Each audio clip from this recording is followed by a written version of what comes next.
आज हम लोग बात करेंगे कि किस तरह से Next.js में डेटा फैचिंग की जा सकती है। Next.js में डेटा फैचिंग के प्राइमरीली 3 तरीके होते हैं। पहला SSR which is server side rendering, दूसरा SSG which is static side generation और तीसरा ISR which is incremental static regeneration. इस वीडियो में यही सब हम लोग डिटेल में सीखेंगे, लेकिन आप लोग इस वीडियो को लाइक करके नीचे कमेंट सेक्शन में Next.js OP लिखना मत भूलना। चलते हैं कंप्यूटर स्क्रीन में, लेट्स रोल द इंट्रो।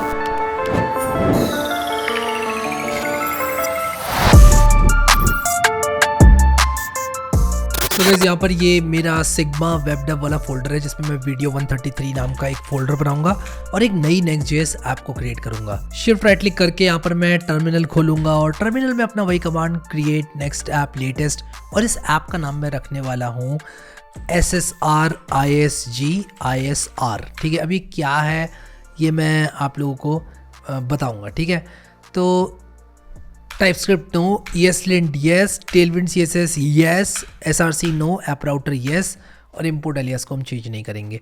अभी क्या है इसके बारे में हम लोग अभी बात करते हैं। तो अपनी इस Next.js ऐप को मैं ओपन विद कोड करके स्टार्ट कर लूंगा और आप लोग को दिखाता हूँ। तो यहाँ पर npm run dev जैसा ही मैं करूंगा मैं इसको खोल पाऊंगा और यहाँ पर देखो ये बड़ी बेसिक सी ऐप है, अपनी वही वाली ऐप है ये जो कि Next.js हमें हमेशा देता है। अब मैं यहाँ पर आप लोगों को 3 कॉन्सेप्ट्स बताऊंगा। पहला जो कॉन्सेप्ट है वो है सर्वर साइड रेंडरिंग, जिसको हम SSR भी बोलते हैं। क्या है ये सर्वर साइड रेंडरिंग? तो देखो Next.js के अंदर कोई भी आप यहाँ पर, जैसे मान लो ये हमारा कंपोनेंट है जो कि हमारा होम पेज वाला कंपोनेंट है, मैं इसको रिमूव करूँगा, यहाँ पर div लिखूंगा, इसके अंदर लिखूंगा I am home page, और अगर मैं आप लोग को भी दिखाऊँ तो ये कुछ इस तरह से I am home page दिखाई दे रहा है। ठीक है, अब इस I am home page के अंदर मैं यहाँ पर कुछ भी करता हूँ इस वाले पेज में, वो सर्वर साइड पर रेंडर हो रहा है क्योंकि मैंने यूज क्लाइंट यहाँ पर नहीं लगाया है। तो बाय डिफॉल्ट कोई भी कंपोनेंट Next.js के अंदर सर्वर कंपोनेंट होता है। ठीक है, तो कुछ भी मैं यहाँ पर करूँगा वो सर्वर पे ही होगा। अगर मैं यहाँ पर मान लो लिखता हूँ console.log hello और मैं मान लो चलाता हूँ इस ऐप को, तो आपको मैं दिखाता हूँ ये हेलो यहाँ पर आ रहा है क्योंकि ये रीलोड हुआ और इसके रीलोड होने की वजह से ये हेलो यहाँ पर प्रिंट हो रहा है। ठीक है, तो ये सर्वर साइड पर प्रिंट हो रहा है, ये हमारा सर्वर साइड है और ये जो कंसोल है हमारा, ये हमारा क्लाइंट साइड है। ठीक है, तो अगर मैं इसी हेलो को यहाँ पर प्रिंट करना चाहता हूँ तो मुझे सबसे पहले यूज क्लाइंट लिखना पड़ेगा यहाँ पर आकर, जिससे कि ये क्लाइंट कंपोनेंट बनेगा। तो मैं क्या करूँगा, यहाँ पर इसकी रीडमी में ही मैं एडिट कर देता हूँ, थोड़ा सही लगेगा। तो मैं यहाँ पर सबसे पहले SSR के बारे में लिखता हूँ, मैं यहाँ पर लिखूँगा SSR। तो SSR क्या होता है? SSR is server side rendering. ठीक है, तो इसको मैं बंद करता हूँ और मैं यहाँ पर अच्छे से लिखता हूँ SSR is server side rendering. Server side rendering मतलब कि जो चीज़ें हैं वो सर्वर पे रेंडर हो रही हैं। ठीक है, और ये डिफ़ॉल्ट बिहेवियर होता है। तो मैं यहाँ पर लिख देता हूँ दिस इज डिफ़ॉल्ट बिहेवियर। इसके बाद जो दूसरी चीज़ है वो है SSG और ये है स्टैटिक साइड जनरेशन। अब ये SSG क्या है? देखो सर्वर साइड रेंडरिंग तो बाय डिफ़ॉल्ट हो रहा है। अब आप यहाँ पे कुछ भी फैच फूच करोगे, कुछ भी आप यहाँ पर रिक्वेस्ट मारोगे, वो जो रिक्वेस्ट जाएगी आपकी वो सर्वर साइड के थ्रू जाएगी, क्लाइंट साइड के थ्रू नहीं जाएगी, क्योंकि ये आपका सर्वर कंपोनेंट है। ये तो हमने समझ लिया। अब SSG की बात करते हैं जो कि क्या है, स्टैटिक साइड जनरेशन। अब ये कैसे होता है? अब देखो क्या होता था ना, ये जो टर्म्स हैं जनरेशन, ये जो टर्म्स हैं ये पॉपुलर थे जब पेजेस राउटर बहुत ज़्यादा पॉपुलर था। Next.js के अंदर ऐप राउटर नहीं था, पेजेस राउटर से ही सारी चीज़ें होती थी। और ऐसे में क्या होता था कि SSR किया जाता था गेट स्टैटिक प्रॉप्स टाइप के फंक्शंस का इस्तेमाल करके, लेकिन इस तरह के फंक्शंस ऐप राउटर के बाद काम नहीं करते हैं।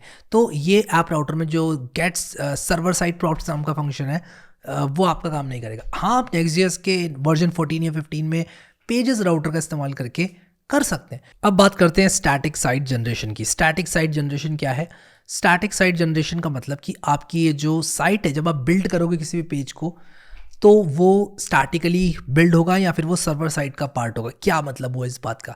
देखो एक बार आप अपने ऐप का डेवलपमेंट कर लेते हो ना, तो होता क्या, मैं ये हेलो हटा देता हूँ। एक बार आप अपनी ऐप का डेवलपमेंट कर लेते हो तो होता ये है कि आपका ऐप बिल्ड किया जाएगा डिप्लॉय करने से पहले, और ऐसे में आप नेक्स्ट npm रन बिल्ड करते हो जो कि इंटरनली नेक्स्ट बिल्ड को रन करता है। देखो नेक्स्ट बिल्ड को ये रन कर रहा है और ये ऑप्टिमाइज प्रोडक्शन बिल्ड बना रहा है। तो आप लोग यहाँ पर देखो ये ऑप्टिमाइज प्रोडक्शन बिल्ड बना रहा है, टाइम ले रहा है, थोड़ा कंपाइल हो चुका है सक्सेसफुली, सब काम कर रहा है। अब देखो ये स्टैटिक पेजेस जनरेट कर रहा है, इसने 5 स्टैटिक पेजेस जनरेट किए। कौन कौन से स्टैटिक पेजेस जनरेट किए? एक नॉट फाउंड वाला जनरेट किया, एक स्लैश वाला भी जनरेट किया इसने। वाओ, ये स्टैटिक पेज है, pre rendered as static content. ऐसा क्यों? ऐसा इसलिए ताकि ऑप्टिमाइज़ की जा सके इन पेजेस की डिलीवरी। अब नेक्स्ट.जेएस ने दिमाग ये लगाया कि भाई इस पेज में कोई ऐसी चीज़ तो है नहीं जो कि मैं इसको सर्वर साइड पे हर बार रन करूँ। क्यों ना मैं इसको बिफोर हैंड बिल्ड कर दूँ ताकि इसको बार बार बिल्ड करने की ज़रूरत ना पड़े, क्योंकि अगर इसमें कोई ऐसी कॉल होती, नेटवर्क कॉल होती जिसकी वजह से बार बार इसको बिल्ड करने की ज़रूरत पड़ती, तो शायद इसको बार बार बिल्ड करना सेंस बनाता। तो ये प्री रेंडर हो गया है स्टैटिक कंटेंट। तो जो आपकी प्रोडक्शन बिल्ड बनेगी उसके अंदर आप लोगों को ये page as a static content दिखाया जाएगा, और यही होता है हमारा स्टैटिक साइट जनरेशन।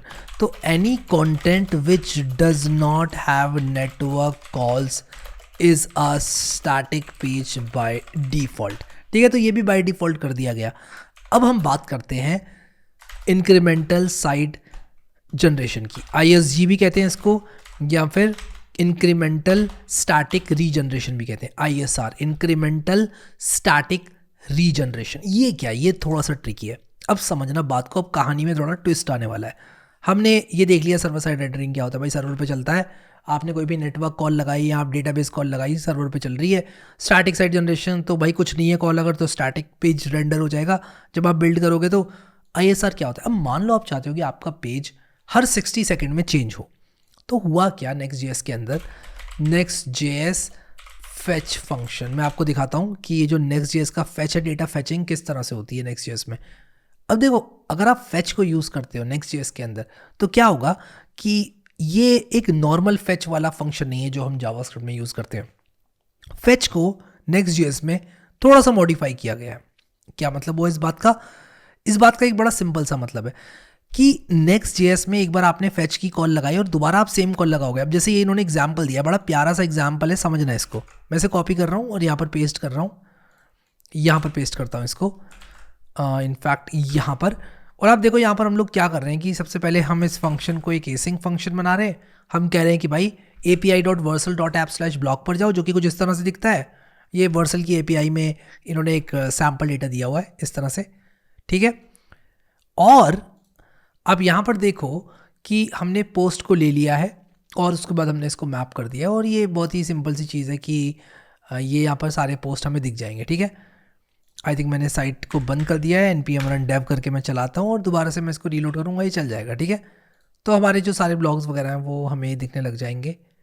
इस डेटा से आकर यहाँ पर सब कुछ फैच हो गया। आप देखो बहुत ही सिंपल सी चीज़ है। अब अगर मैं इसको रिफ्रेश करूँगा ना तो it will be very fast, and the reason for that is कि ये जो कॉल है ना, नेटवर्क कॉल, ये बार बार नहीं जाएगी। ये बार बार नहीं जाएगी। क्यों नहीं जाएगी बार बार? क्योंकि भाई एक बार ये जा चुकी है, अब ये कैश हो जाएगी।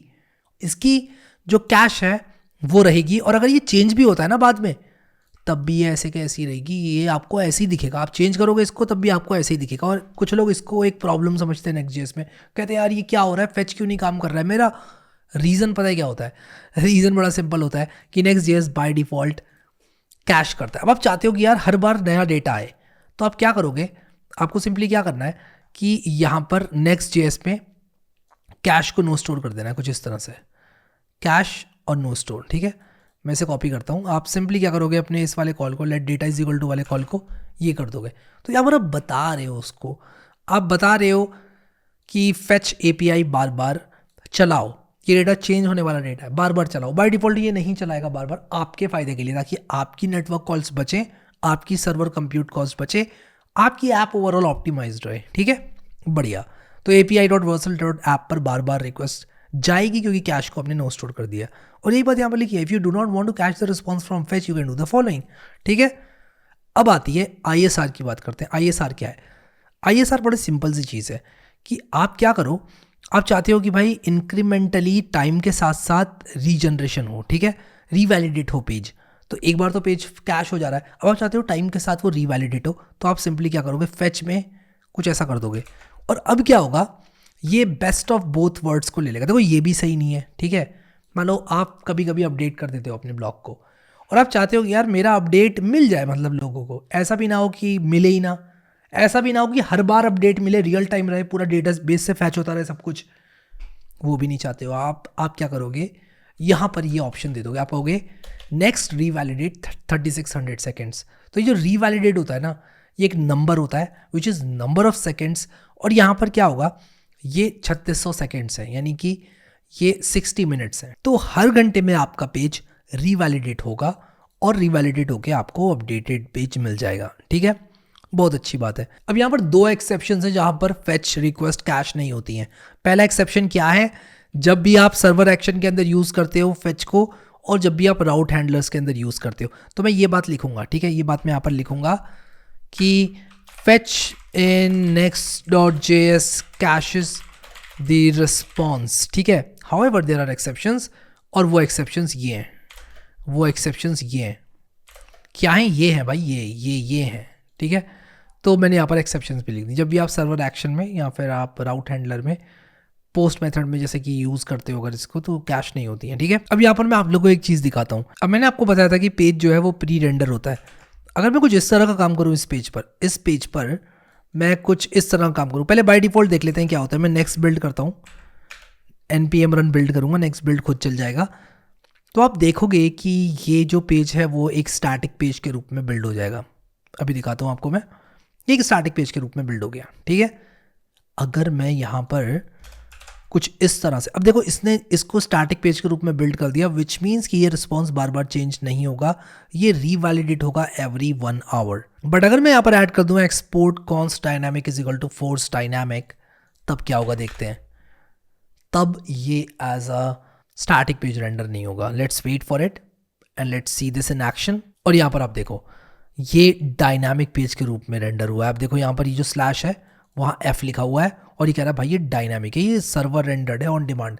क्यों?